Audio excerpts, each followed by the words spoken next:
ప్రతి ఉదయం యేసుతో ఆశీర్వాదముల సమయం.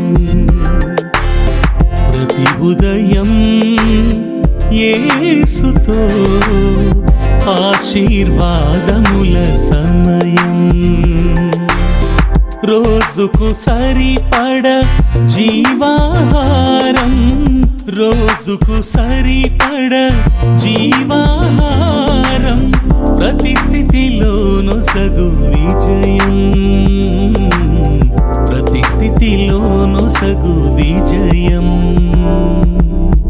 ప్రతి ఉదయం యేసుతో ఆశీర్వాదముల సమయం. షలోం. ప్రభునందు ప్రియమైన వారలారా, ఈ ఉదయకాలన మీ అందరికీ కూడా యేసు నామంలో శుభములు తెలియజేసుకుంటూ ప్రతి ఉదయం యేసుతోలో మరి ఒక చక్కని వాక్యం ద్వారా మిమ్మల్ని దర్శించాలని ప్రభు ఆశపడుతున్నట్టుగా నేను గ్రహించాను. ప్రియులారా, క్రైస్తవులు తమ జీవితంలో ఏ విధంగా ఉండాలన్న విషయాన్ని గురించి పౌలు రాసినటువంటి కొన్ని మాటల్లోంచి ఉదయకాలన కొన్ని మాటలు మనం నేర్చుకోవడానికి ప్రయత్నం చేద్దాం. ఫిలిప్పీలకు రాసిన పత్రికలో 4వ అధ్యాయంలో 4 నుంచి 9 వచనాలు మనం చూస్తున్నాము. ఫిలిప్పీలు 4వ అధ్యాయము 4 నుంచి 9 వచనాలు. ఎల్లప్పుడూ ప్రభునందు ఆనందించుడి, మరలా చెప్పుదును ఆనందించుడి. మీ సహనమును సకల జనులకు తెలియబడినయుడి. ప్రభువు సమీపముగా ఉన్నాడు. దేనిని గూర్చి చింతపడకుడి గాని ప్రతి విషయములోనూ ప్రార్థన విజ్ఞాపనముల చేత కృతజ్ఞతాపూర్వకముగా మీ విన్నపములను దేవునికి తెలియచేయుడి. అప్పుడు సమస్త జ్ఞానమునకు మించిన దేవుని సమాధానము యేసు క్రీస్తు వలన మీ హృదయములకును మీ తలంపులకును కావలి ఉండును. మెట్టుకు సహోదరులారా, ఏ యోగ్యత అయినను మెప్పైనను ఉండినేడల, ఏవి సత్యమైనవో, ఏవి మాన్యమైనవో, ఏవి న్యాయమైనవో, ఏవి పవిత్రమైనవో, ఏవి రమ్యమైనవో, ఏవి ఖ్యాతిగలవో వాటి మీద ధ్యానముంచుకొనుడి. మరియు మీరు నా వలన ఏవి నేర్చుకొని అంగీకరించితిరో, నాయందున్నట్లుగా ఏవి వింటిరో, ఏవి చూచితిరో అట్టి వాటిని చేయుడి. అప్పుడు సమాధానకర్తయగు దేవుడు మీకు తోడయుండును అంటున్నాడు. Today we try to learn some very important lessons from the epistle that Paul wrote to the church at Philippi. And we see in Philippians chapter 4 verses 4 to 9, rejoice in the Lord always. Again I say, rejoice. Let your reasonableness be known to everyone. The Lord is at hand. Do not be anxious about anything, but in everything by prayer and supplication with thanksgiving let your requests be made known to God. And the peace of God, which surpasses all understanding, will guard your hearts and your minds in Christ Jesus. Finally, brothers, whatever is true, whatever is honorable, whatever is just, whatever is pure, whatever is lovely, whatever is commendable, if there is any excellence, if there is anything worthy of praise, think about these things. What you have learned and received and heard and seen in me, practice these things and the God of peace will be with you. చాలా చక్కని మాటలు ఇక్కడ ఫిలిప్పీ సంఘానికి రాస్తూ పౌలు హెచ్చరిస్తున్నట్టుగా చూస్తుంటాం. చూడండి, as Christians it is of great importance for us that the others should see that we enjoy life. క్రైస్తవేతరులు మనల్ని చూసి మనం నిజంగా జీవితంలో ఆనందిస్తున్నామని ఎరుగుట చాలా ప్రాముఖ్యమైన విషయం. అన్ఫార్చునేట్లీ ఇది చాలామంది క్రైస్తవులు ప్రపంచంలో ఎక్కడ చూసినా కానీ దిగాలుగా కనిపిస్తుంటారు, దిగులుగా కనిపిస్తారు, బాధగా కనిపిస్తారు, ముఖాలు వేలాడేసుకొని చిన్నబుచ్చుకొని ప్రపంచంలో ఏదో అంతా కోల్పోయినట్టుగాను ఉంటారు. అలాగే దానికి తగినట్టుగా కొంతమంది కొన్ని సంఘాల్లో కొన్ని సిద్ధాంతాలు కూడా ఉంటున్నాయి. అవేంటంటే క్రైస్తవులు ఆనందించకూడదు, సంతోషంగా ఉండకూడదు, ఎప్పుడు కూడా దిగులుగా ఉండాలి, బాధగా ఉండాలి, కన్నీరు విడుస్తుండాలని చెప్పి అక్కడ వారు నేర్పిస్తుంటారు. ప్రభునందు ప్రియమైన వారలారా, ప్రభు అయినటువంటి యేసుక్రీస్తు భూలోకంలో సంచరించే దినములు మాత్రమే కాదు, కానీ దేవుడైన యెహోవా ఆది నుంచి కూడా మనం చెప్పినది ఏంటంటే ఆయన యందు మనం ఆనందించాలి, సంతోషించాలి, సంతోషంగా ఉండాలని. అయితే ప్రపంచం మనల్ని చూసి క్రైస్తవులంటే సంతోషంగా ఉండేటువంటి వారు అని తెలుసుకున్నట్లుగా మనం దేవుని యందు సంతోషంగా ఉండాలి, కానీ లోక సంబంధమైన వాటిని బట్టి మనం సంతోషంగా ఉండాల్సిన పని లేదు. అంటే కొంతమంది తాగుడు, తినుడు, విందులు, వినోదాలు, పార్టీలు, షికారులు ఇవి చేసుకుంటూ అది సంతోషం అనుకుంటారు. అయితే ప్రపంచానికి మనం చూపించాల్సినటువంటి సంతోషం అది కాదు అని ఇది దేవుని వాక్యం సెలవిస్తుంది. ఏ విధంగా మనం సంతోషంగా ఉండగలం, ఏ విధంగా మన జీవితం ఆనందమయంగా ఉండగలదు, how can our lives be joyful అనేటువంటి విషయం మీద ఈ మాటలు నేను మీతో పంచుకుంటున్నాను. చూడండి, we can never win people to a Jesus who makes our lives sad and miserable. కొంతమంది ఎప్పుడు చూసినా ఏడుపు కొట్టు మొహాలు వేసుకుని ఉంటే వాళ్ళని బట్టి అరే వీళ్ళేంటి ఈ విధంగా ఏడుపు కొట్టుగా మొహాలు వేసుకుని ఉన్నారు, వీళ్ళు ఎలాగుంటే వీళ్ళ దేవుడు ఎలాగున్నాడో, వద్దురా నాయన మాకు క్రైస్తవ్యం అనుకుంటారు. రక్షణ ఆనందము మనం పొందుకున్న తర్వాత ఇప్పుడు కూడా సంతోషంగా ఉండాలని రక్షణ పొందినటువంటి దినాలు మనం నేర్చుకున్నాం కదా. కాబట్టి రక్షింపబడిన ప్రతి బిడ్డ కూడా సంతోషంగా ఉండాలి. అందుకే పౌలు ఇక్కడ 4 సూత్రాలు మనకు ప్రాముఖ్యంగా చెప్తున్నాడు. Paul teaches about 4 important principles which I will briefly run through this morning with you. చూడండి, మొదటిగా 4-5 వచనాలు మనం చూసినట్లయితే మన జీవితాలు ఏ విధంగా ఉండాలనే విషయం గురించి పౌలు చెప్తాడు కదా. ఎల్లప్పుడూ ప్రభునందు ఆనందించుడి, మరలా చెప్పుదును ఆనందించుడి, మీ సహనమును సకల జనములకు తెలియబడునీయుడి, ప్రభువు సమీపంగా ఉన్నాడు అనే మాట చెప్తాడు. ఎల్లప్పుడూ ప్రభునందు ఆనందించుడు అనేటువంటి మాట. Rejoice in the Lord always. Again I will say rejoice. Is it possible for us to be rejoicing always at all times? ఎల్లప్పుడూ ప్రతి సమయం ముందు కూడా ప్రభునందు సంతోషంగా ఉండడం సాధ్యమేనా అని మనం ఆలోచించినట్లయితే సాధ్యమే అని నేను చెబుతున్నాను. Yes, it is possible. నేను ప్రభువులో బలపడక ముందు, ప్రభులో నేను మంచి విశ్వాసంలోనికి, బలమైన విశ్వాసంలోకి రాకముందు నేను కూడా ఆయా సమయాల్లో దిగులు పడేవాడిని, కొన్ని సమయాల్లో వేదన పడేవాడిని, బాధపడేవాడిని, కొన్నిసార్లు కారణాలు ఉన్నా, కొన్నిసార్లు కారణాలు లేకున్నా. అయితే ఎప్పుడైతే ప్రభు ప్రేమను రుచి చూచానో ఆనాటి నుంచి జీవితంలో ఎటువంటి అనుభూతులు వచ్చినా కూడా ఎల్లప్పుడూ ప్రభునందు సంతోషంగానే, ఆనందంగానే ఉండడం నేర్చుకున్నాను ప్రభునందు ప్రేమ ద్వారా. Life is joyful when we can learn to rejoice in the Lord no matter what the situation is. కాబట్టి అందుకే ఆల్వేస్ అనేటువంటి మాట మనం చూస్తున్నాం. చూడండి, ఈ యొక్క మాటలు ఫిలిప్పీ సంఘానికి రాసినప్పుడు పౌలు ఎక్కడున్నాడు తెలుసా? భయంకరమైన హింసలు పొంది చెరసాల్లో ఉన్నాడు. చెరసాల్లో ఉంటూ అతను రాసిన మాటలు ఏంటంటే rejoice in the Lord always, ప్రభునందు ఎల్లప్పుడూ ఆనందించుడు. పక్కనే ఉన్నటువంటి 3వ అధ్యాయంలో, ఫిలిప్పీ 3వ అధ్యాయంలో మొదటి వచనంలో కూడా అదే మాట అంటాడు. మెట్టుకు సహోదరులారా ప్రభునందు ఆనందించుడి, నేను ఇవే సంగతులు మీకు మరలా రాయిచున్నాను, ఎందుకంటే అది మీకు క్షేమకరము అనేటువంటి మాట అక్కడ చెబుతాడు. He writes about the same, almost the same things in chapter 3 verse 1 of Philippians, that rejoice in the lord అనేటువంటి మాట మనం చూస్తాం. కాబట్టి చెరసాలలో హింసించబడి బాధల్లో, కష్టాల్లో, సంఖ్యలలో ఉన్నటువంటి పౌలు ఆనందించుడి అని రాస్తున్నాడు. ఎంత గొప్ప పారాడాక్స్ చూడండి, ఎంత గొప్ప దృక్పథం చూడండి అతనుకున్నటువంటి దృక్పథం.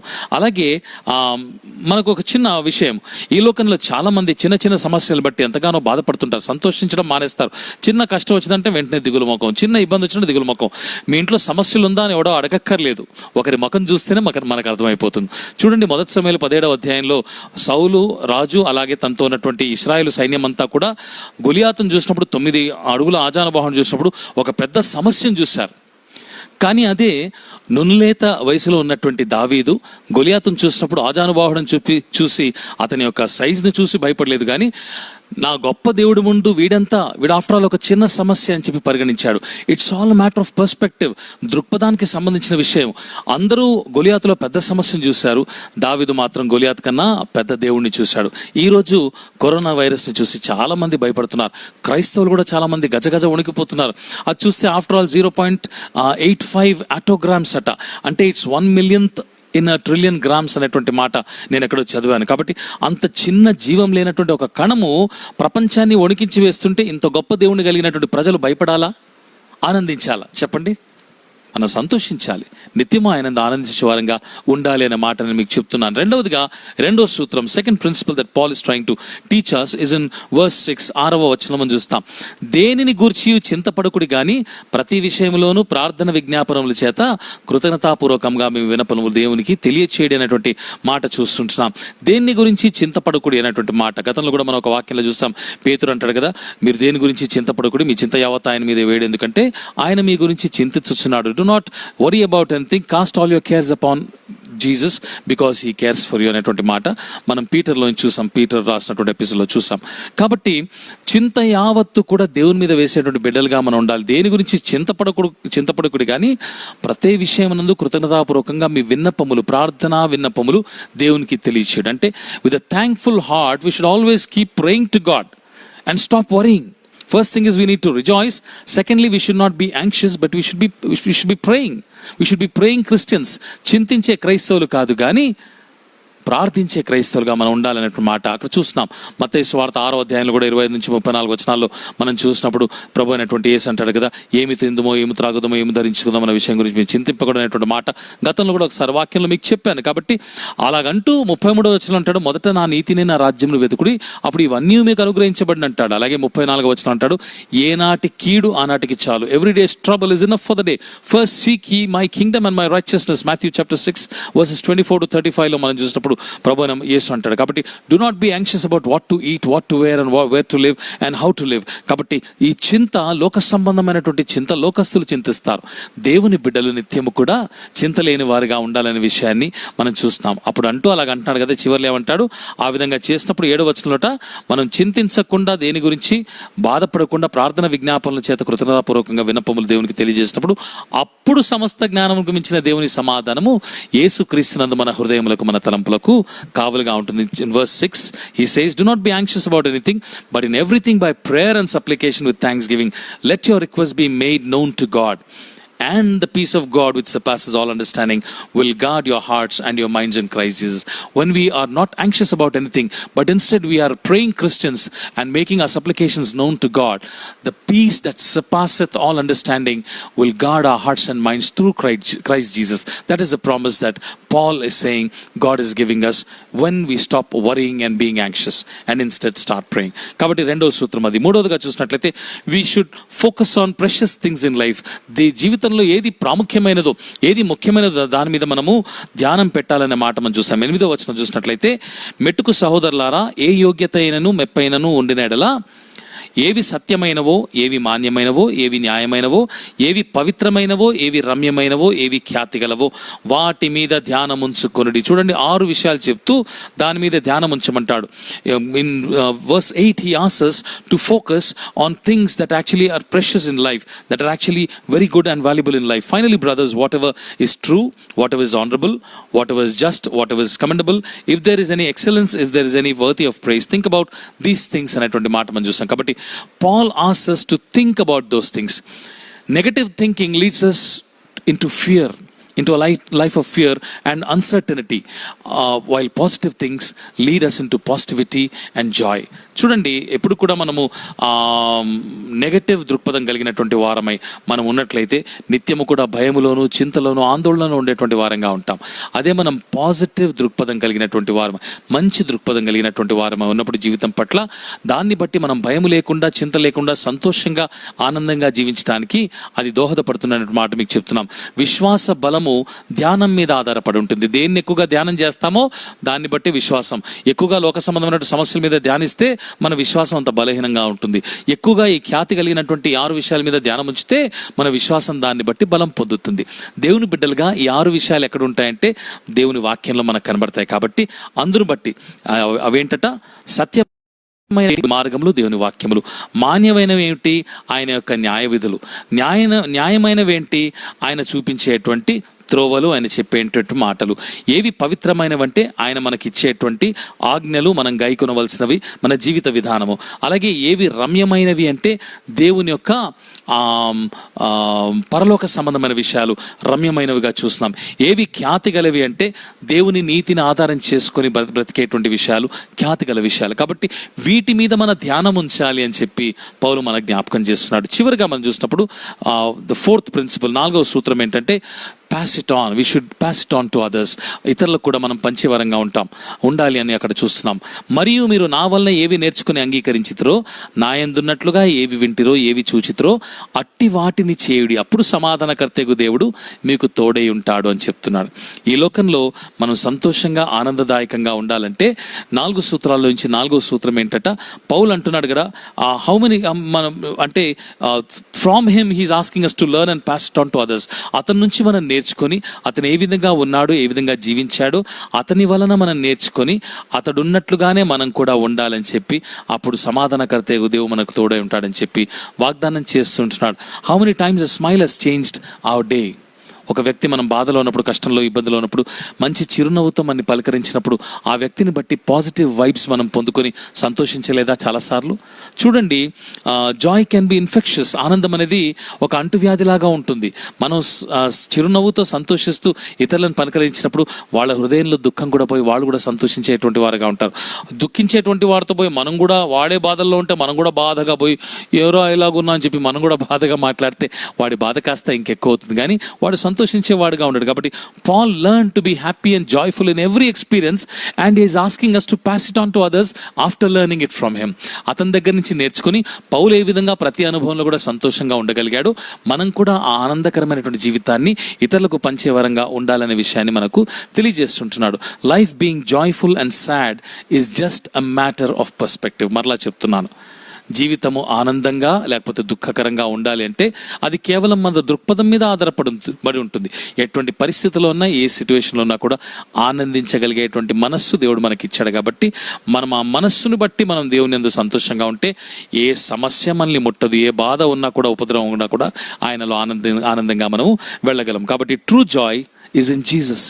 నిజమైన ఆనందము యేసుక్రీస్తులో ఉంది. Are you ready to experience it today? నీవు దాన్ని అనుభవించడానికి ఇది నాన్న సిద్ధంగా ఉన్నావా? ప్రభునందు ప్రేమైన వాళ్ళారా, రండి తలలు వంచుకొని ప్రార్థన చేసుకుందాం. ప్రేమగల ప్రభు, దయగల మా తండ్రి, మీకు స్తోత్రాలు. చెరసాలలో భయంకరమైన హింసలు పొంది నాయన మరి బంధింపబడి, సంకెళ్ళు బిగించబడి, బొండాలు బిగించబడి ఉన్నప్పటికీ కూడా పౌలు ఆనందించుడి, మరలా చెప్పుదును, ప్రభునందు ఆనందించుడి అని రాస్తూ 4 ప్రాముఖ్యమైన సూత్రాలు మాకు నేర్పించాడు. మొదటిది, మేము ఎల్లప్పుడూ ఆనందించాలి. మా ఆనందాన్ని చూసి ఇతరులు కూడా మమ్మల్ని బట్టి నిన్నెరుగువారుగా ఉంటారని, ఎందుకంటే నీ రాకడ సమీపంలో ఉన్నదని. రెండవదిగా, ఏ విషయంలో కూడా మేము దేని గురించి కూడా మేము చింతించకూడదు అనేటువంటి విషయాన్ని మాకు తెలియపరిచినట్టుగా మనం చూస్తున్నాం. మూడవదిగా, 6 ప్రాముఖ్యమైన విషయాల మీద మా ధ్యానం ఉంచాలి, అప్పుడు మా దృక్పథం పాజిటివ్గా ఉంటుందని చెప్పి నేర్పించాడు. 4వ సూత్రము, తన నుంచి ఏ విధంగా అయితే జీవించాలని మేము నేర్చుకున్నామో ఆ విధంగా మేము కూడా జీవిస్తూ మా జీవితాన్ని బట్టి ఇతరులను ప్రభావితం చేసే వారిగా ఉండాలని, అదే ఆనందానికి నిజమైనటువంటి సూత్రమని జ్ఞాపకం చేశాడు. మేము ఈ 4 సూత్రాలు గుర్తుపెట్టుకుని మా జీవితంలో ఎటువంటి కష్టాలు వచ్చినా, కరోనా కాదు కదా, దాని జేజమ్మ దిగి వచ్చిన ఎటువంటి భయంకరమైన పరిస్థితులు వచ్చినా నా తండ్రి, ప్రపంచం తల్ల క్రిందులైనా కూడా ప్రభునందు నిత్యం ఆనందించేవారుగా ఉండుటకు, పరలోక మహిమను నా తండ్రి మేము చూచుటకు నీ పరిశుద్ధాత్మ ద్వారా మాకు సహాయం చేయమని మా రక్షకుడు మా ప్రభుని యేసు నామములో ప్రార్థన చేసి స్తుతించి పొంది ఉన్నాము తండ్రి. ఆమెన్. ప్రభు మిమ్మల్ని బహుగా దీవించును గాక. Have a joyful day. Shalom. ప్రతి ఉదయం యేసుతో ఆశీర్వాదముల సమయం.